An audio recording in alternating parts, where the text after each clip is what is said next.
புலிப்பயம் மாறாமல் பீரிமேடு, பருந்துபாறை மற்றும் சுற்றுப்புற பகுதிகள். கடந்த தினம் இந்த பகுதியில் சுற்றுலா பயணிகளின் வாகனத்தின் குறுக்காக புலி கடந்து சென்றது. கடந்த சில தினங்களாகவே புலியின் நடமாட்டம் இந்த பகுதியில் அதிகரித்துள்ளது. பீரிமேடு, பருந்துபாறையில் புலியின் நடமாட்டம் அதிகரித்துள்ளது இப்பகுதியில் மிகப்பெரிய துயரத்தை ஏற்படுத்துகிறது. ஏராளமானோர் வசிக்கக்கூடிய இந்த பகுதியில் தான் புலியின் நடமாட்டம். இரவு பகல் வித்தியாசம் இல்லாமல் தான் இந்த பகுதியில் புலியின் நடமாட்டம். அதேபோன்று சுற்றுலா பயணிகள் உட்பட உள்ளவர்கள் கடந்து வரக்கூடிய பகுதி இதுவே. கடந்த தினம் சுற்றுலா பயணிகள் வாகனத்தின் குறுக்காகத்தான் പുലി താവി சென்றுள்ளது.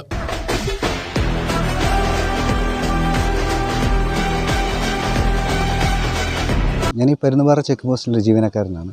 ഇത് ഏറെക്കാലമായിട്ട് ഇവിടെ ഈ കടുവയുടെ ശല്യവും മറ്റു വന്യജീവികളുടെ ശല്യവും ഇവിടെ ഏറെക്കാലമായിട്ടുണ്ട്. ഇതിന് എത്രയും പെട്ടെന്ന് ഇതിന് നടപടി എടുക്കണമെന്ന് ഫോറസ്റ്റ് ഉദ്യോഗസ്ഥരോട് അഭ്യർത്ഥിക്കുകയാണ്.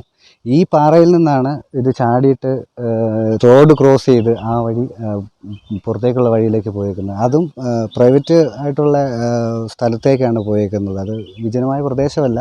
പെട്ടെന്ന് തിരിച്ചു കയറി വരാനും സാധ്യതയുണ്ട്.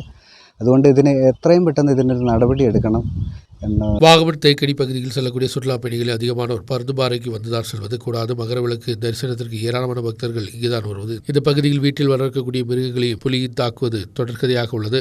காட்டு யானை അട്ടുളിയവും തുടർകഥை. നൂറുകണക്കിന് വിനോദസഞ്ചാരികൾ അനുദിനം കടന്നു വരുന്ന ഒരു വിനോദ കേന്ദ്രമാണ് പരുന്തുംപാറ. 6 മാസം മുൻപ് ഇവിടെ കടുവയുടെ സാന്നിധ്യം വനംവകുപ്പ് സ്ഥിരീകരിച്ചതാണ്.